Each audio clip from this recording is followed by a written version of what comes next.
নমস্কার। শব্দযান ইউটিউব চ্যানেলের যে প্রতিশ্রুতি, আমরা সবসময় নতুন নতুন কবি, নতুন নতুন লেখা, তাদের কবিতা পড়ে আপনাদের শোনাব। আজকে আমি পড়ব কবি ভাস্কর চক্রবর্তীর শ্রেষ্ঠ কবিতা থেকে আমার প্রথম পছন্দের একটি কবিতা, আলাপ। তাহলে শুরু করছি, আবার স্রেফ নমস্তে জানিয়ে। আবার যে আপনাদের কাছে আমি ফিরে আসতে পারবো কোনো দিন, বজায় থাকবে সেই পুরনো হাসি, ভাবতেই পারিনি কখনো।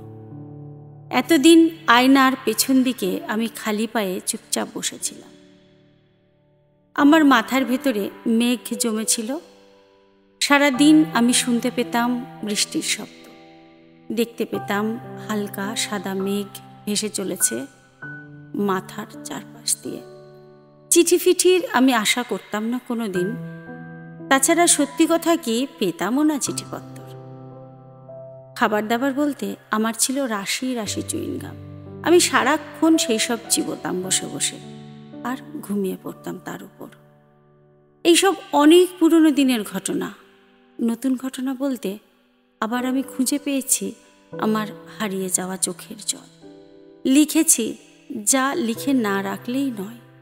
নিয়ে এসেছি ভাঙা একটা ক্যানেস্তারা, যা দ্রুত বাজিয়ে শোনাচ্ছি আপনাদের।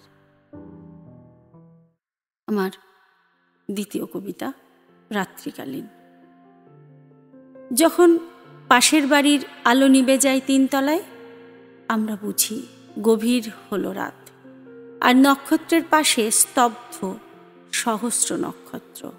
আর বিশাল এক আকাশের নিচে শুয়ে থাকতে থাকতে আমরা স্বপ্ন দেখি আমরা সুখী হয়েছি, আমাদের ছেলেপুলে সুখী হয়েছে, তাদের ছেলেপুলে মেয়েদের কাছে এটা চাইছে সেটা চাইছে। সেই সব হচ্ছে বোকামি, যা আমরা জমিয়ে রাখি আমাদের জীবনে। শীতের শেষে গাছের ন্যাড়া ডালপালার ভেতর দিয়ে চাঁদ এগিয়ে আসে আমাদের জানলার কাছে। আমরা আরও ঘুমের দিকে সরে যাই। আমরা ভালোবাসার কথা লিখে রাখি, আমরা দুঃখ কষ্টের কথা লিখে রাখি আমাদের খাতায়। ও হে, আমি আর ফিরব না, সেই যে বলেছিলাম গত বছর, সত্যি নয়।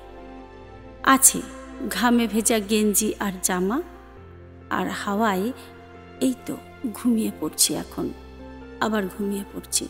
ঘুমোতে ঘুমোতে শুনছি কথাবার্তা, শুনছি দূরের বারান্দা থেকে ভেসে আসছে বয়স্কা অবিবাহিতা মহিলাদের রাত্রিকালীন দুঃখের গান। নমস্কার।